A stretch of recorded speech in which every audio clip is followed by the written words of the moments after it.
For our first artist profile, we're spending a wonderful opportunity with visual artist Michael Massenburg.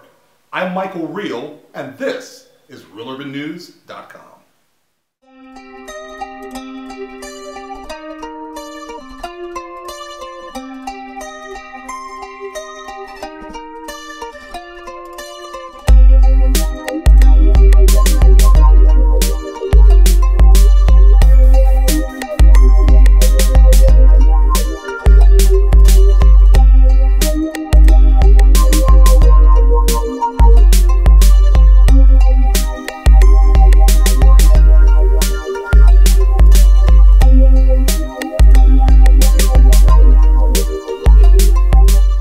This mural entitled Educate to Elevate is actually one of the, probably the first public art piece that I was commissioned to back in like about 95, but once in like about 2000, 2001 that I was able to execute the mural. And I wanted to create a piece that kind of like reflected of what was happening in the community. Growing up in the area, knowing the transition from when I was a child up to like adulthood and kind of seeing all the changes, including what happened in '92 with the LA uprising. So this project here, the Y.O.U school, Youth Opportunity Limited, Real Water School, is the reflection of that came out of that period of time. And it's great to be able to come back and reflect the scenes since I've done so many different things since then. And I dedicated my life to actually do public art, to educate, and to create images that communicate to the people in the communities. What went into creating this piece of public art? What went into this? One of the interesting things with public art, it is definitely a public. It's about the conversations, about the engagement, and I learned so much about and not only what I want to do, but also what the community were interested in input and stuff. And sometimes trying to find a way to have integrity with the vision of the artist, at the same time honoring and understanding the ideals of community and stuff. And so it was great for me to kind of walk that tightrope, that balance of figuring what was the best thing to do. And so there was a series of meetings that set up with the community. There's meetings that set up with the different departments. And more elements to it. No, I think it's great. I think they did a wonderful job. Like I said, it makes it very distinctive. There's all the beige and brown. There's a little color into it. A lot of color, actually. Yeah, it's like he's invested as far as the conditions and then people coming through and stuff. And because fortunately I've been doing a lot of stuff since then. Because I feel like I just went through the Farmville Station, extra line. I just wanted to, of course, thank you. Like I said, it's very beautiful, very distinctive. It definitely kind of puts some color out there. It really does, because it's such a...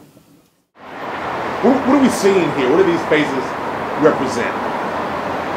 Well, what's really great about working on this project is twofold. I did a lot of research of material that I have in my own images and stuff, from photographs and different things. Also, too, I wanted to include the actual student population that was here when they had working on the smaller campus before they was transferred over here.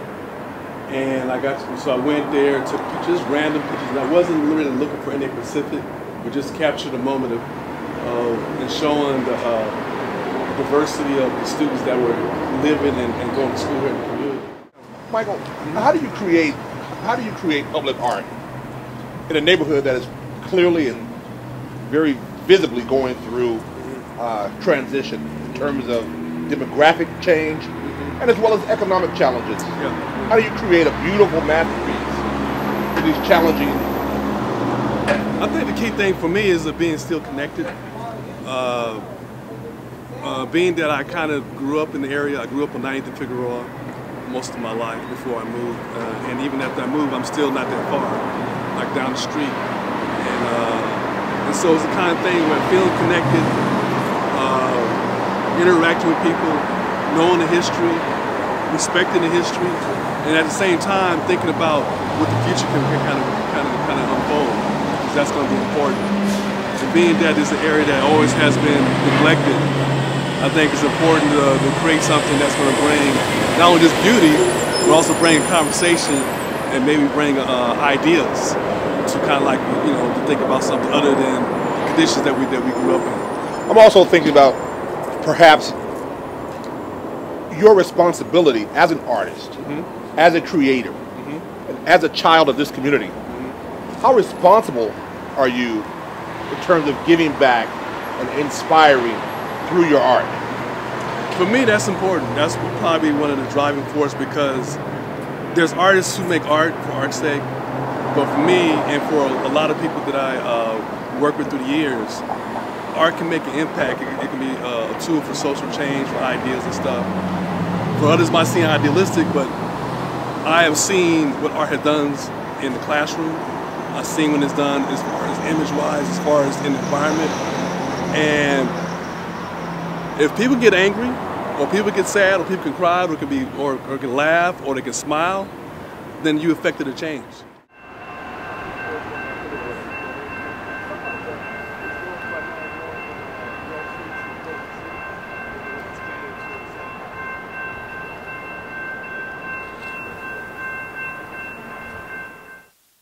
We're seeing this expo line come from downtown through the USC corridor, through the exposition corridor, if you will. This is a, lack of better terms, an economic pipeline. Exactly. And your art is featured on this economic pipeline. Yes. How did that happen? And talk about this particular piece that we're looking at. Yeah, this is part of a process of, on each station, there are like, I believe there are like 9 artists. And actually, I was one of the last artists included. In fact, this station wasn't a part of the original plans of Metro, which is surprising, because here at Dorsey High School, and they got the park, and there's always been a high concentration of activity and things going on, but it wasn't a station here. So it wasn't until the community said, like, we need to do something. There's some safety concerns. And so this became a very hot spot. Above grade, below grade was the challenge. Yeah, above ground, the train running above ground, or the train running below ground. Yeah. And the challenge was around USC, it was below ground. Here in this particular part of the city, it's above ground. It's right next to a high school. With those challenges, you as an artist, how were you able to work through those challenges and create such a beautiful masterpiece? Being that as an artist, I said my job has nothing to do with those logistics. But if I can, since this is going to be here, it might as well be something that's going to be reflected of the community. So the name of the piece is called "All in a Day."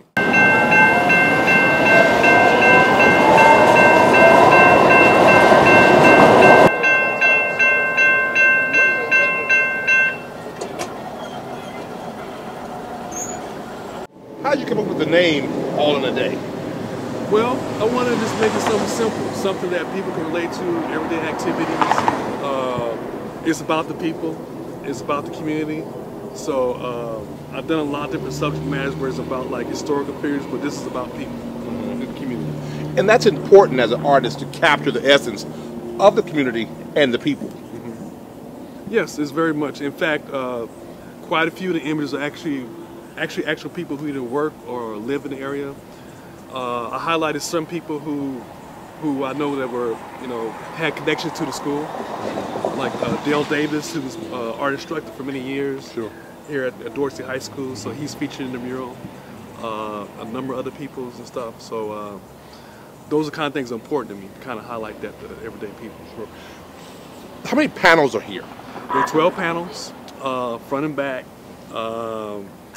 And it was one of those things, like I said, it was great to kind of be able to come with each different idea for each different panel.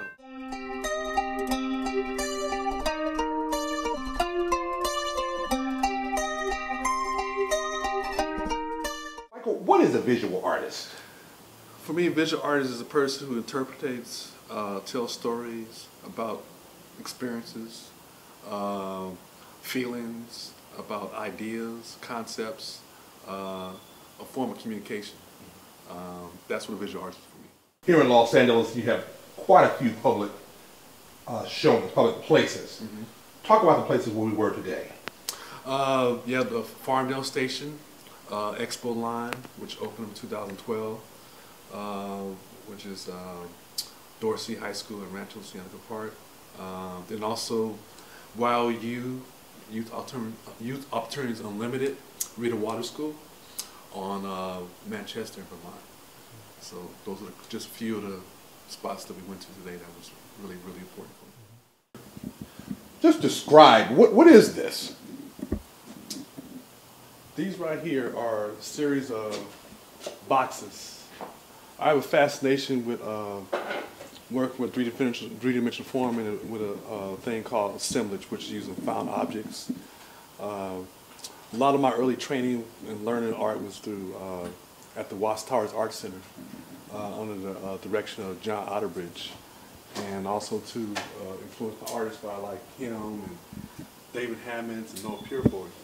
And so what I wanted to do was use a series of these boxes to do this collage, drawing, painting images for this series. And so that's where a reflection of it from my early training. I'm Michael Massenburg. I'm a visual artist. And to me, a visual artist is a communicator of ideas, dreams, hopes, telling stories, evoking emotions, and connecting to the people. And that's what I do with visual arts.